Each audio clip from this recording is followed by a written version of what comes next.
Hi നമസ്കാരം ഫാസിലാണ്. നിങ്ങൾ ഈ ഒരു പേര കാണുന്നില്ലേ? ജപ്പാന്റെ റെഡ് ഡയമണ്ട് പേരൊക്കെയാണ്. അപ്പോൾ നല്ല രീതിയിൽ വളർന്നിട്ടുണ്ട്, പുതിയ ശീലങ്ങളൊക്കെ വരുന്നുണ്ട്.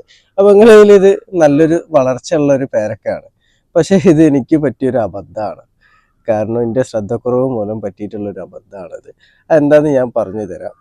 ഇതിപ്പോൾ ഗ്രാഫ്റ്റ് ചെയ്തതാണ് ഞാൻ. അപ്പോൾ ഗ്രാഫ്റ്റ് ചെയ്ത റൂസ്റ്റിക്കാണിത്. അപ്പോൾ ഇതിൻ്റെ മേലെ ഗ്രാഫ്റ്റ് ചെയ്ത തണ്ട് ഇതാ ഇവിടെ പോകുന്നു. ഈ തണ്ട് ഇവിടെ ഉണങ്ങിക്കിടക്കുകയാണ്. അത് കണ്ടില്ലേ? അപ്പോൾ ഈ റൂസ്റ്റിക്കുന്നാണ് ഇത് തെഴുത്ത് വന്നിട്ടുള്ളത്. അപ്പോൾ ഇത് ഞാൻ ശ്രദ്ധിക്കാതെ വിട്ടുപോയത് എന്തുകൊണ്ടാ വെച്ചാൽ, ഇത് ഞാൻ മേലെ റൂഫിൽ ടാങ്ക് വെക്കണ അവിടെ സ്ലാബിൻ്റെ മേലായിരുന്നു വെച്ചത്. അപ്പോൾ ഡെയിലി ഏണിൻ്റെ മേലെ കയറിയിരുന്ന് നനയ്ക്കുന്നല്ലാതെ അതിൻ്റെ കാര്യമായിട്ടുള്ള വളർച്ച ഞാൻ ശ്രദ്ധിച്ചില്ല.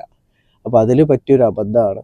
അപ്പോൾ അതെല്ലാവരും വീട്ടിൽ ഇതുപോലെ പേരൊക്കെ ഗ്രാഫ്റ്റ് ചെയ്ത തൈകൾ വെക്കാന്ന് ഞാൻ ഇതിൻ്റെ മുന്നേ ഒരു വീഡിയോയിൽ പറഞ്ഞിട്ടുണ്ട്. നമ്മളെപ്പോഴും ശ്രദ്ധിക്കണം. കാരണം റൂസ്റ്റിക്കുന്നാണോ മുള പൊട്ടി വരുന്നത് എന്നുള്ളത് നമ്മൾ ശ്രദ്ധിക്കണം. അങ്ങനെ വളർന്നാൽ യാതൊരു കാര്യവുമില്ല.